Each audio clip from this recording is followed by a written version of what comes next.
pledge allegiance to the flag of the United States of America and to the republic for which it stands, one nation, under God, indivisible, with liberty and justice for all.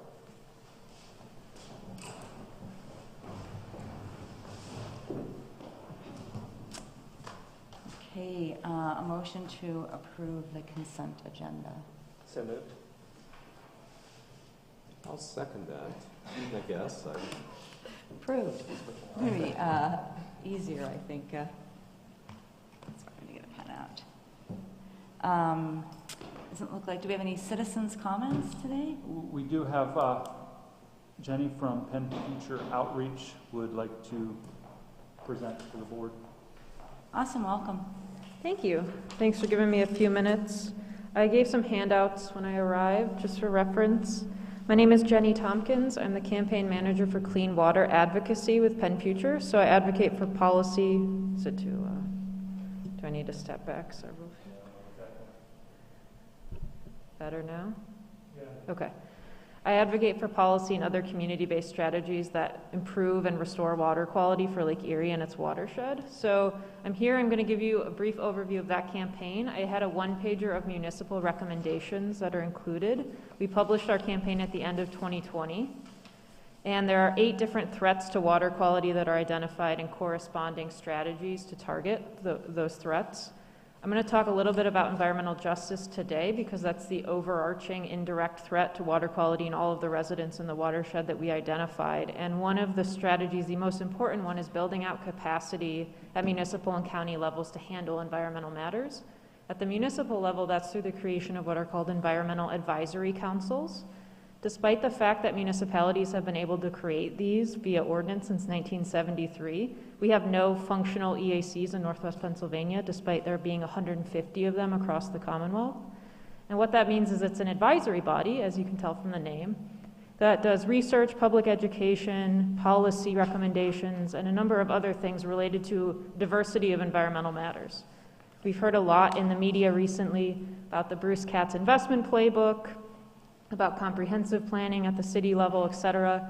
And so having the capacity to implement some of those environmental and water quality-based initiatives is going to be essential moving forward, and not just for the couple of years we have infrastructure money, but moving forward in the long run. Some of the Southeast Pennsylvania EACs that have been created in the early 2000s, for example, have been able to do incredible things in the 20 years that they've had. I spoke with our counterparts in Harrisburg, Bethlehem, Allentown, Easton, et cetera, other third-class cities that have EACs, and they've been able to do great things. So that's part of why we're advocating for that in the city first, as a lead municipality in the county, obviously.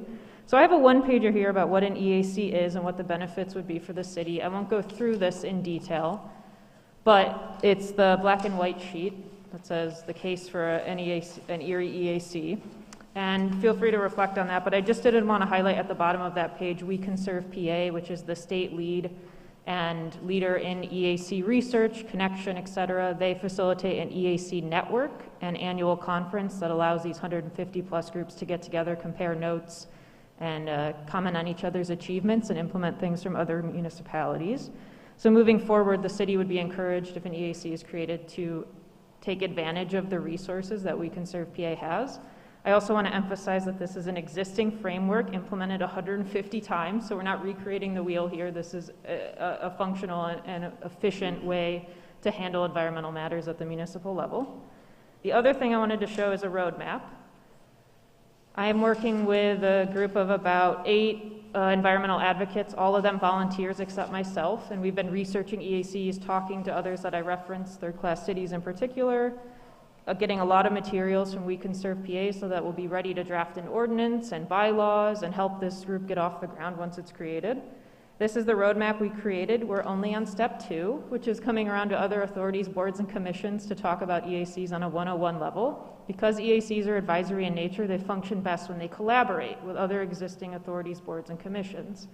I don't think I need to make the case for how environment and redevelopment are connected. That one seems pretty clear, but I've been going around to a number of the different existing entities, and you guys were, of course, on the list. I'm presenting to City Council on August 3rd, and then presenting to the mayor's internal department head meeting The second week of August. I apologize, I can't remember the date. The 14th is coming to mind, but I'm not sure exactly. And then we'll continue, hopefully, off of those meetings. That's an expeditious process. There are already draft ordinances and bylaws that are publicly available that we'd be drawing from to hopefully quickly get an EAC created. But even though the connection is clear between redevelopment and the environment, I just wanted to hint on a couple of examples I could see where an EAC might function with you all and you could collaborate. Your Healthy Homes program that was made public recently, I think it's pretty clear that that's a great environmental program and is targeting a lot of environmental exposures. So knowing that an EAC is meant to help with environmental justice matters, they might be helping with public education and outreach around that program, or you might have a joint public session or educational program. The Whole Home Repairs Act was recently added to the state budget. Penn Future spent a lot of time as an energy advocate working with other advocacy groups around housing to get that passed. That's $125 million that's going to be coming in the new budget package for weatherization and whole home repairs. Again, another connection between energy and the environment and housing that I see could be an initiative moving forward. So I'll just give those two, but that comes to mind for me. Oh, third one, commercial property assessed CPACE, I'm forgetting the acronym. Commercial Property Assessed Clean Energy Program was just expanded to be multi-unit residential housing. It was previously just a commercial program only. So that opens up renewable energy access for people in multi-unit housing and a lot of other situations for residential development. Three examples, I think, that are pretty concrete of where an EAC and a redevelopment authority could work together. So I think that's everything where we go from here. The only other ask I may have is at some point a demonstration of support from some of the other authorities, boards, and commissions for the creation of an EAC would be very helpful. We may not get to the point where we need that level of support, but that's why I'm coming to you all in advance so you know exactly what you might be supporting if it was asked of you. All right. I think that was under my 5 minutes, I hope. Thank you for your time. I appreciate it. Thank you. Jenny, can you email me some of this information? Yeah. Thank you.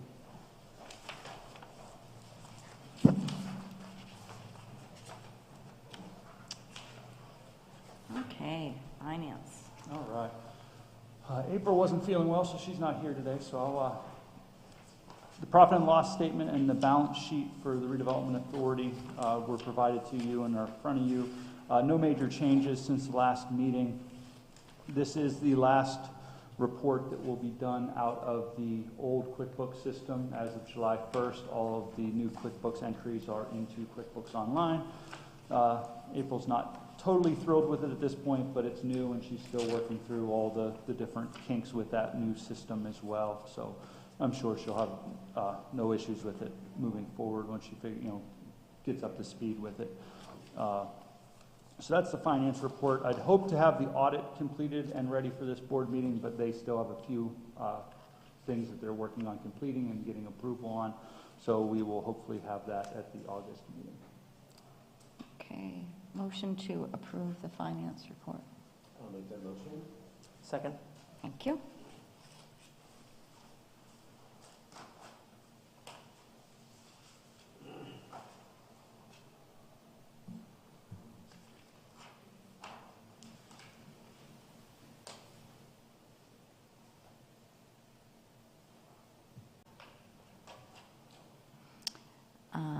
Report for the executive director. All right. Sorry. Thank you. As far as the housing rehabilitation report, we still continue to work on completing LHRD units. We're working with HUD to revise our benchmarks for that program and try to evaluate where the program sits going forward, given the struggles with COVID and everything else. We're dealing with supply chain issues and contractors. So we're still working on that. Hopefully we'll have that completed by the end of July and be able to get those to HUD for approval on that end. CDBG, we did get an extension for our 21 contract through September 30th to allow us to complete the units that we had already identified. We do that typically on a yearly basis with the CDBG contracts. It's kind of tough starting a contract in July. By the time you get applicants in, it's winter time. By the time the contractors can get back out there, the contract's supposed to expire. So we typically extend it till September 30th, so this year is no different. Moving forward, we're going to continue to look at identifying units for the 2022 contracts, again, to help preload those programs and have those ready come springtime next year. So that's the rehabilitation report.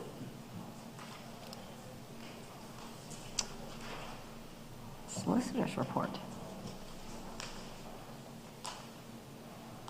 Gene, Solicitors Report. You guys have a tough act to follow. There's entertainment in the lobby. And there's beautiful little girl dancing throughout the lobby. I don't want to follow that. I just, that's not good. We are narrowing down the Solicitor's Report. 2708 Downing Street, that is Zach Enterprises, Zach Associates. That's all the briefs have been filed with the court. We received notification last week of, it did not indicate whether there's going to be oral argument or whether they're just going to render an opinion on October 11th. If you go to PCN periodically, you'll see that they're televising oral arguments on Commonwealth Court. So it may very well be that this will be going down there, which is fine. Our position is very strong with that case, so I wouldn't have any concerns or hesitancy in doing that. I'm hoping from a time standpoint that we don't need to do that, but if we do, so be it. We'll be able to take care of it. The next one is James Watford. The appeals and all the briefs have been filed with regard to that. One of the additional matters that I filed was a motion to dismiss because it's a requirement of the appellant to file a document called issues complained of on appeal. And that is a prerequisite to be filed, and it was ordered by Judge Piccinini, never filed. He did file his opinion, and from that opinion, the appeal has taken place. I don't know what the court will do with it. They may just say, hey, look, that's kind of inconsequential. We're going to rule upon the briefs and the opinion. Again, I'm confident that the Commonwealth Court will find in our favor and will dismiss that appeal. The last one is with regard to Mr. Easterling on Parade Street. I was successful in having that appeal dismissed. There was absolutely nothing filed other than the notice of appeal. He didn't file a brief, didn't file any issue a complaint of on appeal. So it was just hanging out there, and we discussed it at the last meeting that we need some conclusion. So I was successful in getting that dismissed, which means now we're back to the point where all we need to do is go in front of Judge Piccinini. I've asked for that, to have him render a decision that there's no value on the case or on the property. It's ours, and then we can proceed forward with disposing of that property. And then finally, but not certainly not least, there are, I want to say, Aaron, there's either 26 or 27. 25. No, 25. I over. Typical lawyer. I went high. So there's 25 condemnations that I'm filing. The title searches for all but a few have been back. Tina and I have been working to get those filed, so we're thinking that we will be able to file all of those this week. That's what we're working to get it done, so that we can get those filed this week on all those 25 condemnation actions. So we're moving forward. So what I will do next month, be able to give you an update, certainly on the filing of the condemnations, confirmation of that. I might also be able to give you an idea as to what we're anticipating is going to go forward on 405 East 7th Street, and then I'll be able to provide the court with 1615 Parade as to when the hearing date is going to be on the valuation of it, and then Downing Street is just going to stay the same until October. Okay, so we're in good shape. Thank you. Awesome. Yeah, appreciate Thank it. you. Thank you. General updates. All right. Some general updates. Erie Land Bank demolitions continue. We're working through accepting redeveloper proposals on several properties. Those were due this Wednesday and will be presented to the Land Bank Board next week. Some housing plan updates. The Healthy Homes program rolled out June 20th. We did a press conference, social media blast on that. The city put it up on their website. It's up on the race website. We had an immense amount of response to that, calls, emails, people dropping into the office. So far, 316 applications have been sent out to people requesting the application. That doesn't include people who have visited a website and downloaded it and are working on filling it out. So we've received 62 applications back into the office for processing. So we're going to work through those and start to get those properties identified and into the system for their evaluation. As far as the revolving loan funds as part of the housing plan, April and I have been meeting to work through those guidelines and try to get those finalized. We're really focusing on 3 programs right now: the rental investment program, the PMI or the piggyback loan, and then the new production rehabilitation loan for some of our distressed blighted properties that we're taking. That way we have that mechanism for individuals to utilize to rehabilitate those properties.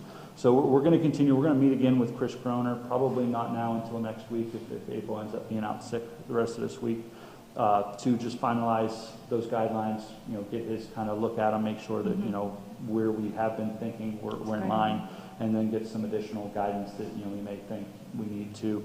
Really, that we're working on in April has some questions as far as software and, wants to know how they track their mortgages and their loans, so that maybe we can utilize a software similar to that to keep that that tracking system going. The historic preservation grant. Right now, the Historic Review Commission at their meeting today is reviewing the guidelines behind that grant that Chris Kinder and I have went through, in hopes that we can get their blessing on that, and then we will have that grant ready to roll out for the individuals located within historic districts. So I'm looking forward to that. Hopefully next month we'll be able to have that for you to review and approve, and then we can roll that out as well. And then lastly, on the housing plan, the East Bay Front Greenway Trail project, which was added to our ARP housing plan from the city. We met with the planning department to start to work on the RFP for the consultant to develop that plan. So here over the next few weeks, we're going to put together that RFP so we can work on identifying that consultant, get some proposals, and then work on that plan. So I was thinking at the August meeting, I may have Aaron come to the meeting and kind of give a little breakdown of the East Bayfront Greenway Trail project and kind of where we're thinking it's going to go on that. I was just going to say, where is it going to go? Yeah. So there's an area of a 12 square block area over on the east side, basically 7th to 11th, 6th to 10th area from Parade to Wayne, kind of looking at blighted distressed properties, our vacant lot inventory, Erie's vacant lot inventory, and a lot of other things to try to identify how we want to identify the greenway. The Eagles Nest neighborhood? What's that? Is that the Eagles Nest neighborhood? Is that? Yes. Okay. Yes. So that's kind of the area we're looking at, and of course the consultant, landscape architect, will hopefully help us. That's good. They can use a lot of help over there. Get a plan. What's that? They can use a lot of help over there, so that's Yes. good. Yeah. Yes. So yeah, it's a good plan and great, and hopefully it has as much impact as we're hoping. Speaking of which, I just have one question for you. Did those properties get cleaned up that were lent to the International Institute? Because we're coming on high grass season again. Yes. So And we are on high grass season. International Institute has taken only one of their lots and given the rest back to the authority for maintenance. So they are only utilizing one lot on East 22nd Street currently. They've taken the fence down on the other lots and removed all of their stuff, and now they're ours to maintain. We're still looking to identify a landscaper who is willing to provide a price that is reasonable to give us the initial cutting and cut down the high grass of those properties. It's looking like right now that we should be able to cut them once and maybe one more time this summer and make the neighbors at least happy for this season, and then look to identify a landscaper for next season to mow them. So it's been a difficult time at finding a landscaper who has the time and ability to take on the extra work right now. So that's where we're at. okay. All right. Has Paul been in touch? No, not with me, Okay. so.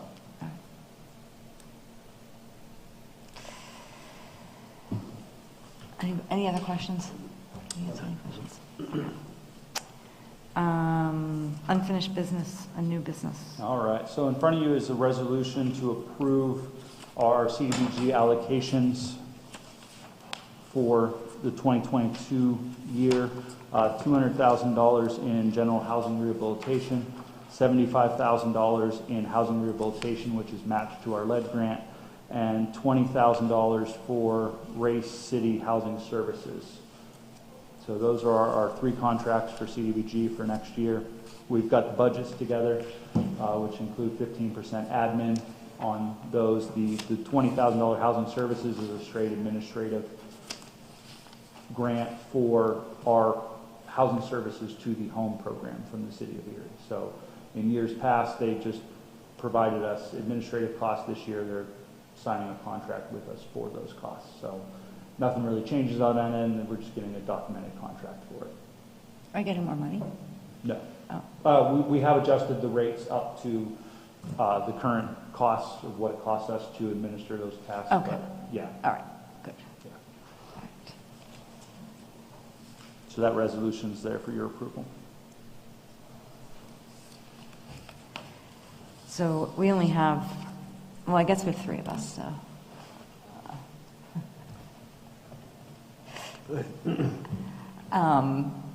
Do I need to make a motion? Yes, we need a Okay. motion. All right, so I'll make a Vote. motion for, to accept the resolution regarding CDBG funds. And how will we handle that with the absent members? Will we e-vote?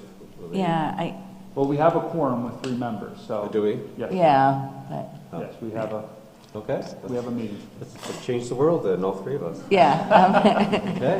Well, we're at it, let's add some, no, just kidding. I'll second it. All right, thank you.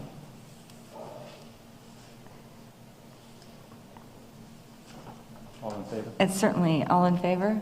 Aye. Sorry, certainly easy to keep track of who first and second.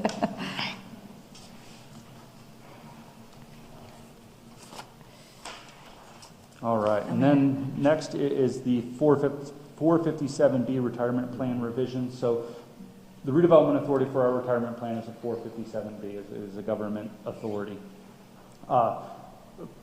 2 months ago, I believe we passed a resolution adjusting the match of the authority to the employees up to a 4-and-4 match. Through that process and working with the current 457B provider, April identified some shortfalls in their assistance to us and their responsiveness. And so we started to look at other providers to see who's out there, and we identified one in Tom Bean, and the name of his company escapes me, Flagship. Can't think of it right now, but he's been very responsive to us and answering our questions and redrafting the plan. And so we're going to move forward with transferring our 457B retirement plan over to him for administration and everything else that goes along with that. So the resolution is to basically update our policies and the plan and act it as effective as July 1st and give the proper authority to myself and the redevelopment authority to act on the retirement account.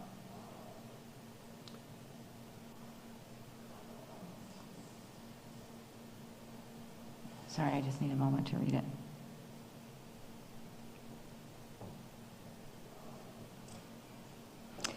And is this how it was in the past with the old plan? What's that? Is it the same? Yes, the Okay. plan is exactly the same, other than it's just transferring over into the authority of Tom, and John Hancock is going to be the provider now. Okay. Motion to approve. I'll make that motion. And second. All in favor? Aye. All right. And then last on the agenda, Jay had kind of made mention in an email last week about our meeting schedule and whether or not, we need to meet monthly. And I know, this agenda is light, and generally right now, we're the housing plan's approved, we're building it, but there's not a lot of board action, and To be honest, sometimes these meetings take away from my time to do other things, in developing an agenda and doing all of that. So, certainly, if the board would so wish, we could go down to a bi-monthly meeting schedule for the rest of this year and then reevaluate it come December for the 2023 year. We do have to meet in August. That is our annual meeting and our election of officers. But we could forgo the September meeting and the November meeting unless, so we wanted to call a special meeting. So I'm fine with that. put it up there for discussion. Yeah, that's fine. There isn't a lot of earth-shattering conversations happening each Yeah. month, so. Right. And if necessary, you can call a meeting if you need to call a meeting, so. Yeah. That was my, we do have the ability to call special meetings, so. We trust you to yell out if you need something. Right. Yeah.